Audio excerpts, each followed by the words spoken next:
애굽으로 내려간 아브라함이라는 제목으로 하나님 말씀을 전하겠습니다. 지금 아브라함 시리즈 두 번째 시간인데 오늘 말씀의 내용은 이렇습니다. 가나안 땅에 기근이 들었습니다. 아주 심한 기근이었습니다. 아브라함은 그 기근을 견디지 못했습니다. 애굽으로 내려갔습니다. 애굽에 가까이 왔을 때 아브라함이 아내 사라에게 이렇게 말합니다. 내가 보기에도 그대는 예쁜 여자이니 나의 누이라고 하라. 그대를 내 아내라고 하면은 애굽 사람들이 나를 죽이고 당신을 빼앗을 거다. 내가 죽지 않게 내 누이라고 해달라고 그렇게 했습니다. 사례도 알았다고 했어요. 그리고 애굽으로 들어갔습니다. 정말로 애굽 사람들이 심히 아리따운 사례를 보고 침을 흘립니다. 바로의 고관들도 정말 예쁘다고 침을 흘리면서 칭찬을 했습니다. 자, 그래서 바로 사례를 바로 왕에게로 데리고 갔습니다. 바로도 남자 아니겠습니까? 보니까 진짜 예뻐요. 맵자끼리. 그래서 아브라함에게 물었습니다. 이 예쁜 여자는 누구냐고, 네 아내냐? 라고 물으니까 아브라함이 아니요 제 여동생입니다. 저는 결혼 안 했습니다. 라고 대답을 했습니다. 사례도 제가 여동생 맞아요. 라고 말을 했습니다. 물론 성경에는 이렇게까지 구체적인 대화는 안 나와 있습니다. 그러나 말씀 한 구절 또는 몇 구절만 보면 그렇게 말했을 거라고 하는 추측을 짐작을 할 수가 있습니다.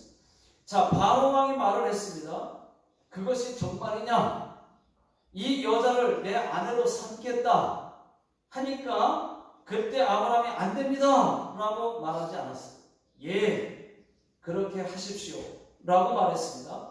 자, 바로 왕이 무척 기뻐하면서 아브라함에게 아주 후한 대접을 해주었습니다. 소도 주고 양도 주고 나귀도 낙타도 노비들까지 주었어요. 그런데 바로의 기쁨은 오래가지 못했습니다. 그날 밤 하나님이 바로에게 나타나셨습니다. 하나님이 나타나셔서 사례를 보호하셨어요. 그리고 하나님이 바로와 바로의 집에 큰 재앙을 내리셨습니다. 바로 왕이 그 다음날 아침에 아브라함을 급히 불렀습니다. 네가 어찌하여 네 아내를 내게 누이라고 하였느냐? 내가 네 아내를 내 아내로 삼았다가 죽을 뻔하였도다. 네 아내를 빨리 데려가라고 하고 바로가 아브라함을 애굽에서 쫓아버렸습니다. 쫓아보낼 때 하나님이 두려워서 많은 소요를 주어서 쫓아버렸습니다. 여기까지가 오늘 말씀의 내용입니다. 저는 오늘 말씀에서 세 가지를 말씀드리겠습니다. 첫 번째는 아브라함이 애굽으로 내려갔다는 것입니다. 자, 왜 내려갔을까요? 10절 다 같이 한번 읽어보겠습니다. 시작. 그 땅에 기근이 들었으므로 아브라함이 애굽에 거류하려고 그리로 내려갔으니 이는 그 땅에 기근이 심하였음이니라. 아브라함이 내려갔다고 하는 것은, 애굽에 내려갔다는 것은 애굽으로 이주했다는 말이에요. 왜 애굽으로 이주했을까요? 그 땅에 기근이 심하였습니다. 기근 때문이었습니다. 먹고 사는 일 때문이었습니다. 기근이 심하면 먹고 사는 일이 힘들어지는 것은 당연한 것입니다. 그래서 아브라함은 먹고 사는 일 때문에 애굽으로 이주해 갔던 것입니다. 그러면 우리는 이럴 때 어떻게 해야 될까요? 예, 먹고 사는 일 매우 중요합니다. 저도 부인하지는 않겠습니다. 그렇지만 우리는 하나님을 믿는 사람들입니다. 하나님을 믿는 사람들은 세상 사람들과 달라야 됩니다. 하나님도 그것을 원하십니다. 먹고 사는 일도 중요하지만 먹고 살게 해주시는 분이 누구십니까? 하나님이십니다. 먹고 사는 일, 먹고 사는 것이 전적으로 하나님 앞에 하나님께 있음을 믿으시기 바랍니다.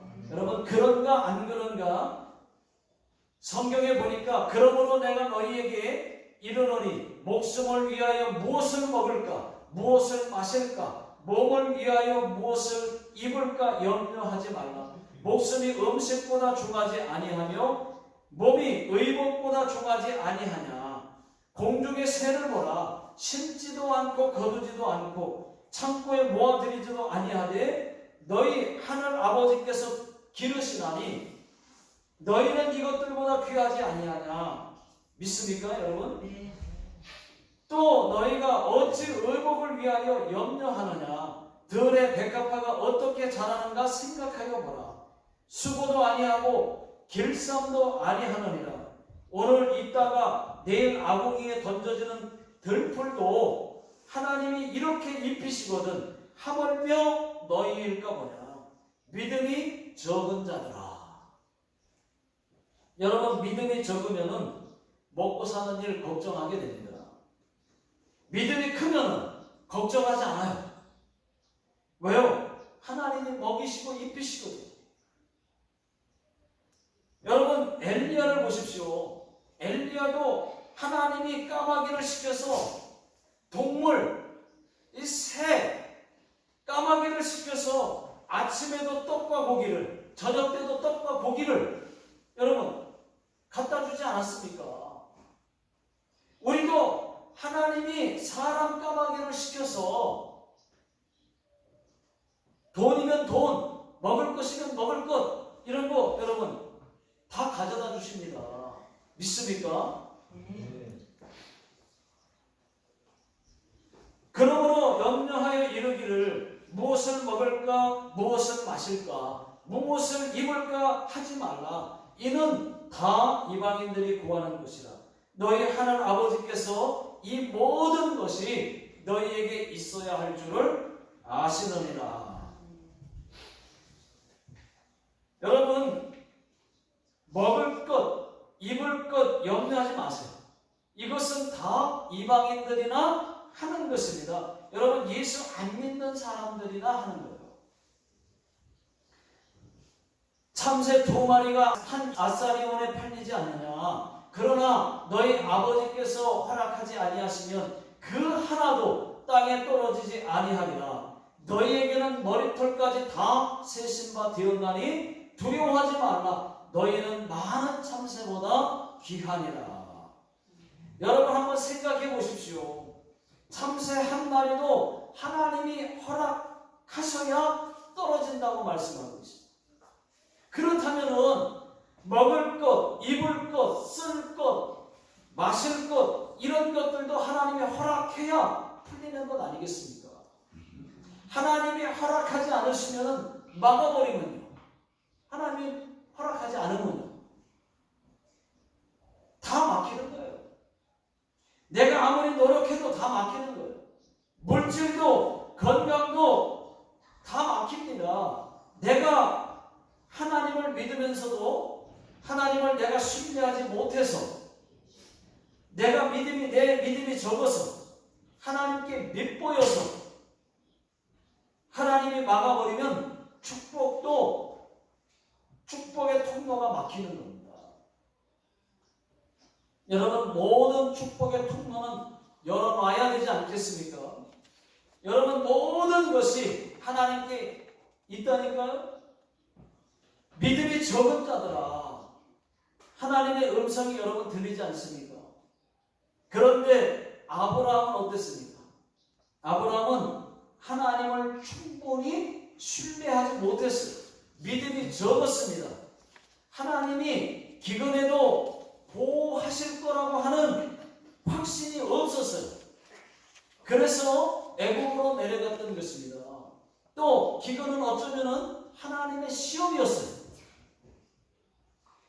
기근일지라도 하나님이 함께 할 것을 믿는지 안 믿는지 이것이 시험이었을 텐데 아브라함은 믿음이 없었습니다. 시험을 이기지 못했습니다. 여러분, 아무것도 염려하지 말고 오직 모든 일에 기도와 간구로 하나님께 아뢰시기를 예수 능력의 이름으로 축원합니다. 자, 두 번째는 아브라함이 애굽에서 거짓말을 했다는 것입니다. 자, 11절, 12절, 13절을 다 같이 읽어보겠습니다. 시작. 그가 애굽에 가까이 이르렀을 때에 그의 아내 사라에게 말하되 내가 알기에 그대는 아리따운 여인이라.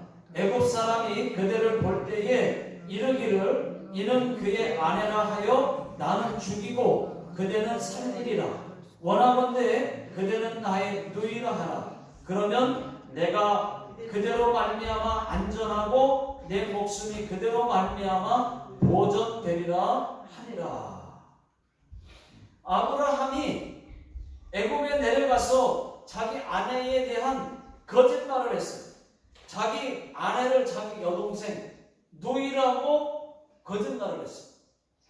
아브라함이 거짓말을 하게 된 이유는 아내가 사레가 예뻤기 때문입니다. 더 큰 이유는 자기가 죽을까 봐였습니다. 우리가 생각할 때는 얼마나 기가 막힌 일입니까?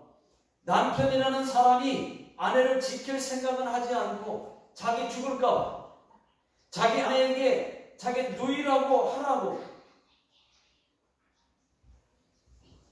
얼마나 화나고 실망할 일입니까? 남편 아브라함이 얼마나 비겁합니까? 여자들 같으면은 우리 당장 이혼해요 했었을 텐데, 그런데 사레는 그렇게 하지 않았어. 사레도 자기가 누이라고 아브라함과 함께 짜고 치는 모습처럼 부부가 쌍으로 같이 거짓말을 했어요. 하나님 앞에서 말이죠. 여러분, 거짓말은 하면 안 됩니다. 하나님은 거짓 증거하지 말라고 10계명으로 딱 못 박아 놓으셨어요. 거짓 증거하지 말라 딱 못 박아 놨어요. 10계명. 여러분, 하나님이 어떤 분이십니까?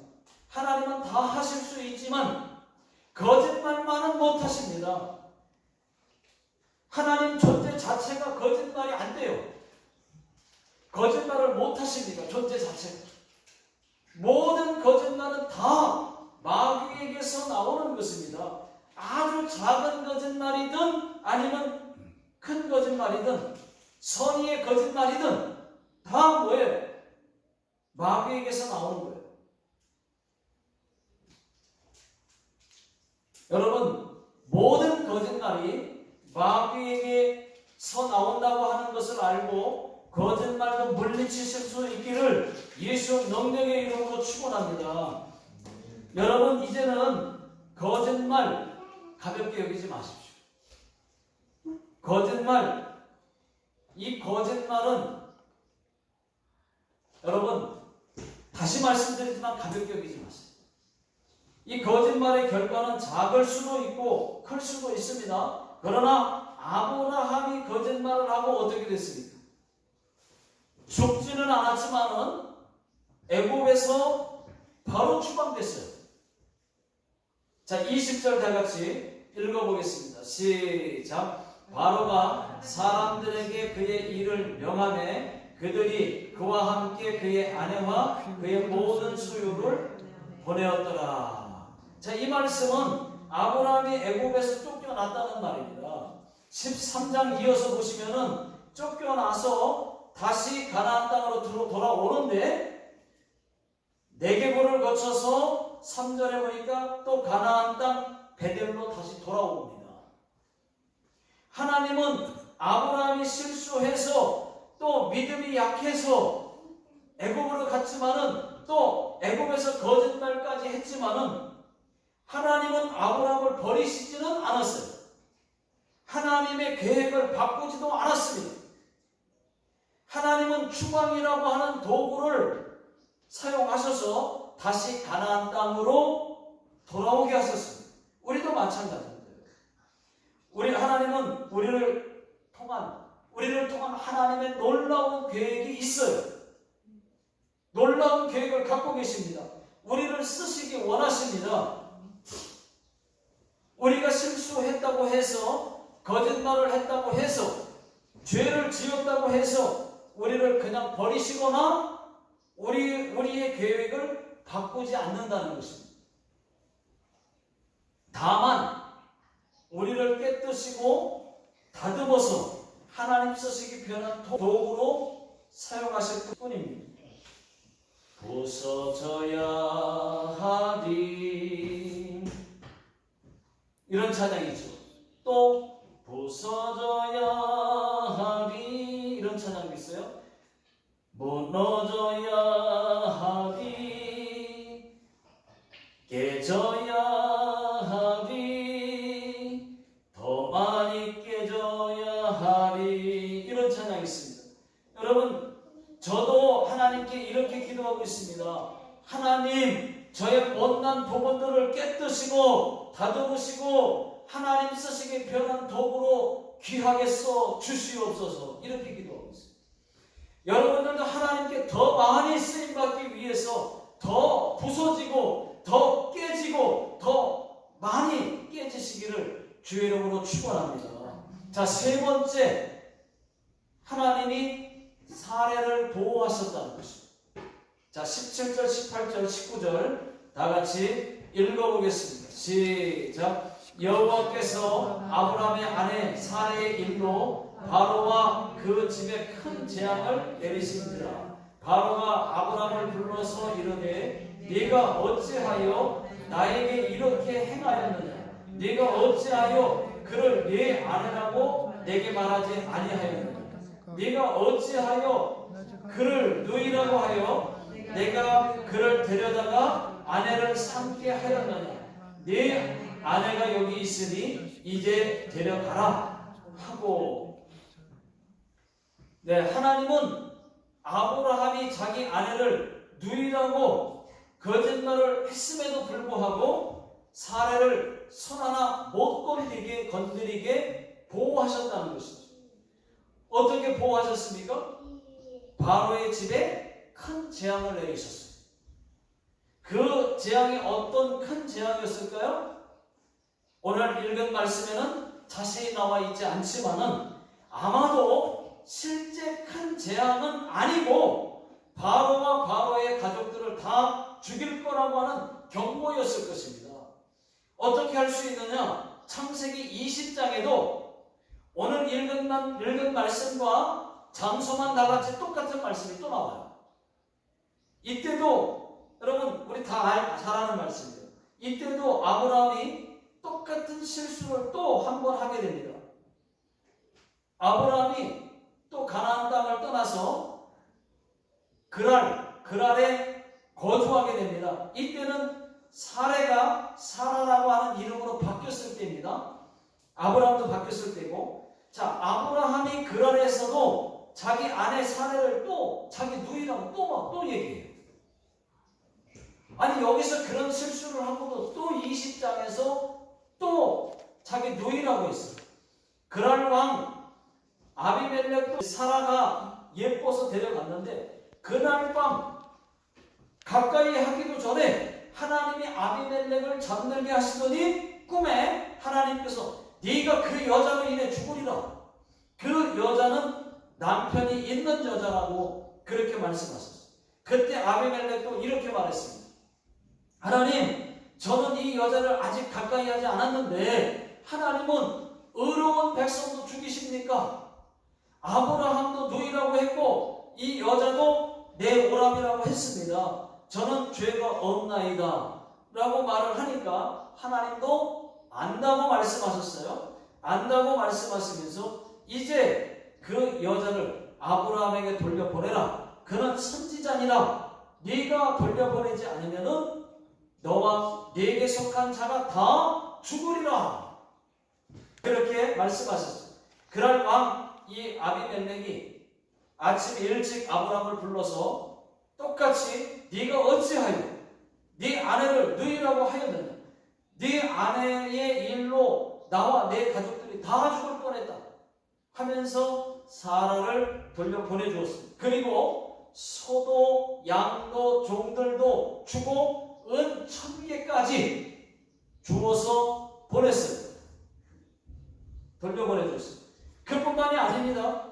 그랄 땅의 좋은 땅에서 그랄 땅 좋은 땅에서도 살게 해주었어요. 여러분 이렇게 아브라함이 또 똑같은 실수를 그랄에서 했음에도 불구하고 그때도 하나님께서는 아브라함의 아내 사라를 보호하셨다는 거죠. 어떻게요? 그랄 왕에게 사라를 가까이 하면은 다 죽는다고 말씀하셨습니다. 이것을 보면은 애굽에서의 큰 재앙은 바로와 바로의 가족들을 다 죽일 거라고 하는 경고였을 거라는 거죠. 경고. 이렇게 하나님은 아브라함이 실수했음에도 불구하고 바로의 가정에 재앙을 내려서 사례를 보호하셨습니다. 그 이유는 하나님께서 아브라함과 사례를 택하셨기 때문입니다. 그래서 보호하신 거예요. 아브라함과 사례를 통해서 큰 민족을 이루겠다고 약속하셨기 때문입니다.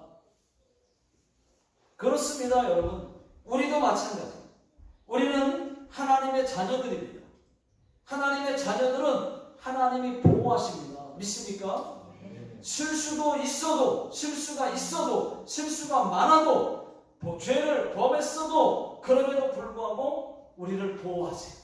버리지 않습니다. 다시 하나님의 은혜의 보좌로 나아갈 수 있도록 새롭게 열어주신다는 것입니다. 자, 결론입니다. 오늘의 아브라함은 우리가 알고 있는 믿음의 조상 아브라함의 모습이 아니에요.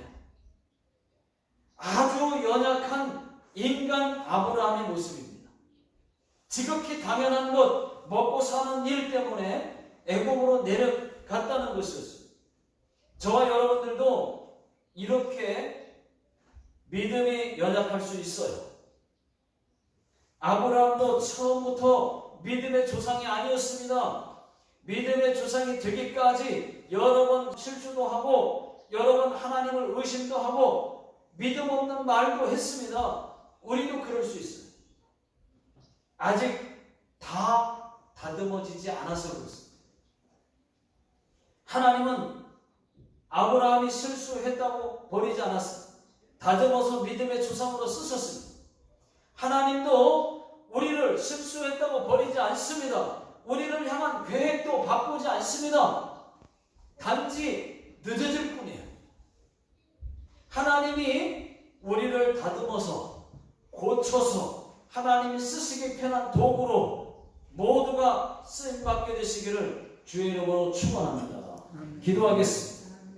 하나님 아버지, 우리는 연약한 자들이지만 아직 믿음이 약하지만 아버지 하나님 아브라함처럼 다듬어서 믿음의 조상으로 쓰실 줄로 믿사오니 주여 저희들도 하나님께서 모난 부분이 많지만 깎으시고 다듬으시고 깨뜨셔서 하나님 쓰시기 편한 도구로 사용하여 주시옵소서. 지금은 우리 주 예수 그리스도의 은혜로 하나님 아버지의 무한하신 사랑하심 성령님의 역사하시니 오늘도 하나님 앞에 쓰임받기 원하고 또 하나님 앞에 마음껏 사용되기 원하는 모든 성도님들 머리 위에와 또 자녀들과 직장과 사업자 위에 또 이 나라 이 민족 위에 영원토록 함께 하시기를 예수님의 이름으로 간절히 축원하옵나이다. 아멘.